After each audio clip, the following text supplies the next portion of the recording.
everybody, my name is Molly and today I'm coming to you with a favorites video. So in this favorites video I'm going to be talking about all of the things in my life that I love that aren't related to books. So let's start out with TV shows. One of the TV shows that I just caught up on that I've been loving currently is Steven Universe. So Steven Universe is a kids TV show all about aliens. The main character is half alien, half human, and he fights for good and he's got like superpowers. And the show seems kind of like a typical kids TV show, but I just fell in love with it. The reason that I got into Steven Universe was that my sister, my older sister, she's not like young, my older sister showed me a couple of the songs from the TV show and I really enjoyed a couple of them, and it got me interested in the TV show because it seemed to be teaching good, morally good lessons, like even lessons that my generation, like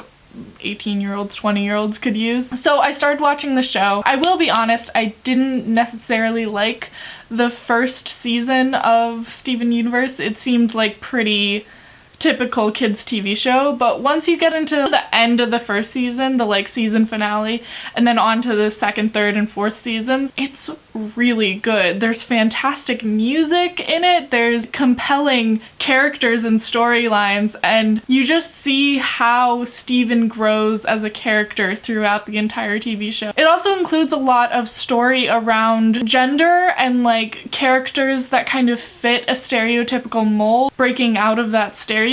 I would talk about Greg, Steven's father. He could so easily be cast as this stereotypically like a bad father character, but throughout the show you find out that Steven's dad is actually this like fantastic father. In that way, the show does that with basically every single character. So like after evil characters' antagonist arcs, usually they'll have like a redemption arc, or they'll have something that makes them more relatable and more humanized, so kids can kind of see this like move towards like seeing that people are complex humans and not just like the bad guy. And it's so good, and I care so much about what the show is doing because of the way that the show is built and the way that the show's like magic system works. It includes a bunch of strong female characters because all of the aliens use she, her, hers pronouns, so they're all like considered women even if they don't have an actual gender. And it also includes relationships between two aliens, so that in turn includes lesbian relationships in these kids TV shows. Besides all of its good representation, good storylines, and good character arcs, it's also beautifully drawn. Like the art in this show is so gorgeous. Everything is cute and pretty, and even like the evil gems have like beautifully done character design. I beg you to please just like give it a shot, maybe listen to a couple of the songs, because it really has just such a good cast and is such a well done show, and it brings light into my life. Let's go on to some more TV shows that I've been enjoying. The next TV show that I started watching last semester and I've continued this semester, or this new year, is Skam, or Scam if you say it in a very American accent. Skam is a Norwegian teen drama. Basically, the show started as a web series, but now is being aired on Norwegian television. The premise is that, or the episode is aired in clips throughout the week when the characters in the show would be living that time in the week. So if a clip comes out on Monday after school, the clip is about what the character is doing on a Monday after school. So there have been 4 seasons so far. I've only watched the last 2 seasons in actual real time. The other 2 seasons came out last year, so I had no idea about them. I basically watch it on Tumblr. There are people on Tumblr that are subbing the clips like 15 minutes after they air, and it's absolutely amazing. I've never seen a fan base so devoted to subbing clips so that English-speaking fans can watch the show and participate in the discussion of the show. The season that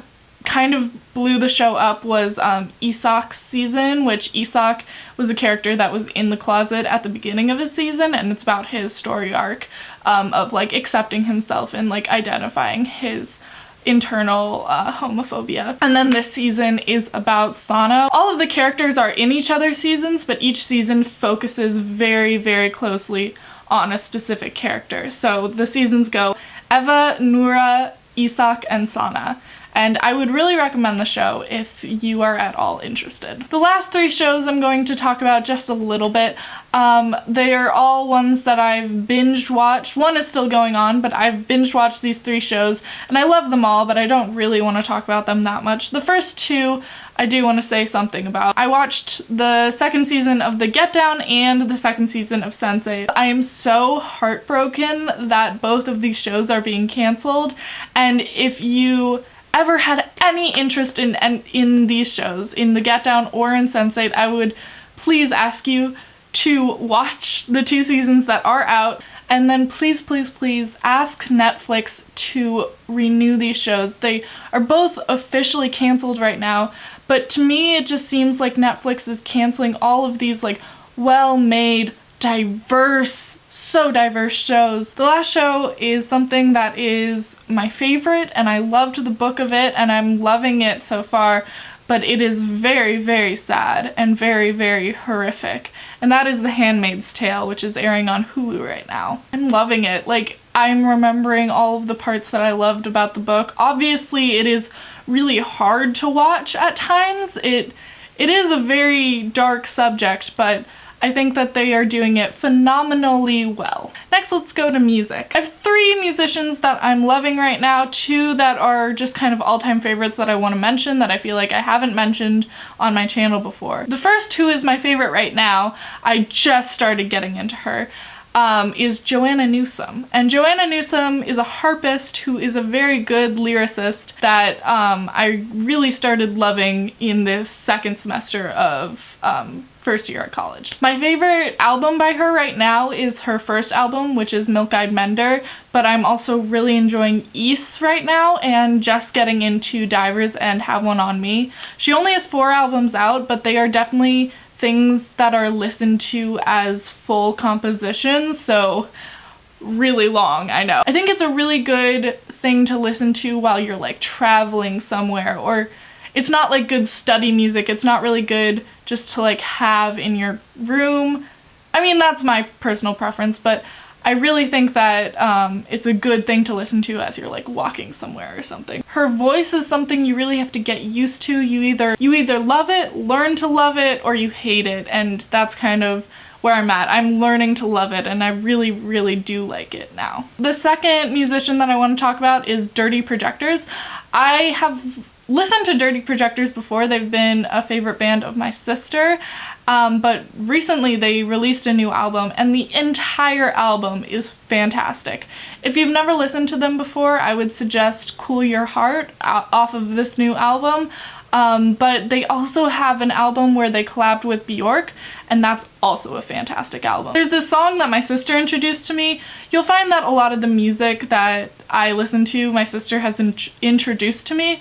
But this song is just like such a fun thing to dance to, and it's so not my style. It's What's That Perfume That You Wear by Jens Lekman. All of his songs on this album are very like story oriented, like the lyrics definitely tell you a story throughout the song, and they're all just like very silly and very fun to listen to, and this is definitely my favorite. And then 2 artists that I want to mention because I love them and also because I saw them recently are Mitski and No Name.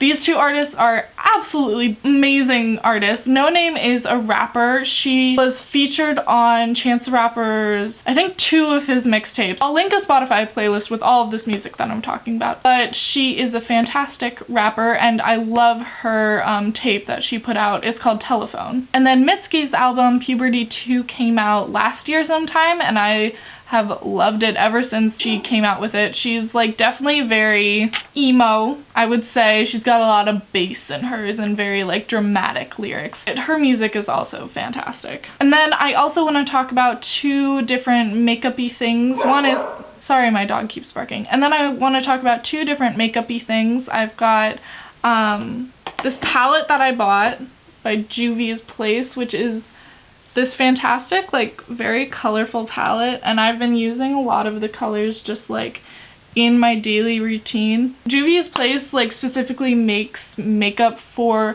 darker complexioned people, but I find that the colors are very vibrant. The makeup is very high quality, so I really enjoy using it. But if you do have a darker complexion, I would really suggest this makeup palette. It is absolutely fantastic. And then the other kind of thing I want to talk about is in makeup is just like my love of like colorful makeup. I bought this palette, which is the NYX Ultimate Matte Palette, which is a lot of rainbow stuff, and then I've also been playing around with like a lot of sparkly makeup and a lot of like bright red lips, and I'm really enjoying it. So that's just like little favorites for my makeup side. Okay, I'm back. Sorry, my SD card filled up, so sorry if things are shifted. My favorite booktubers right now are definitely Ariel Bissett. I've been watching all of her recent videos. They are so well done, so well thought out, and she always raises the like best questions. I don't know. I think she just definitely thinks a lot about her videos before she makes them, and it definitely shows in the videos. I think that they're poignant and fun, and she always says things and I'm like, oh yeah, I've thought that before. So I don't know, I've just really enjoyed all of the things that she's been making, including her podcast, which I will link down below. It is very, I don't know what the word is. I think it's very motivating to listen to. She's very good at motivating you. The other person that I've really been enjoying watching is Sajid from Books Are My Social Life, which is a fantastic name for a channel. I think his videos are also well thought out and very interesting discussion videos. I think he's very good at bringing up specific things in books that just you wouldn't think about. He's very good at noticing things in books, and he is very consistent with his schedule. He's been posting a lot recently. So check out those two down below. So that brings me to the end of this favorites video. I hope you guys enjoyed it. If you did enjoy it and you would like me to incorporate favorites videos into my channel more often, let me know down below. Also, if you liked some of the things that I like, let me know some recommendations that you have. And also, third thing, let me know if you check out any of the things that I've mentioned and if you enjoy them, or if you don't enjoy them. I'd like to know either way. Okay, I will see you guys later with a new video. Bye!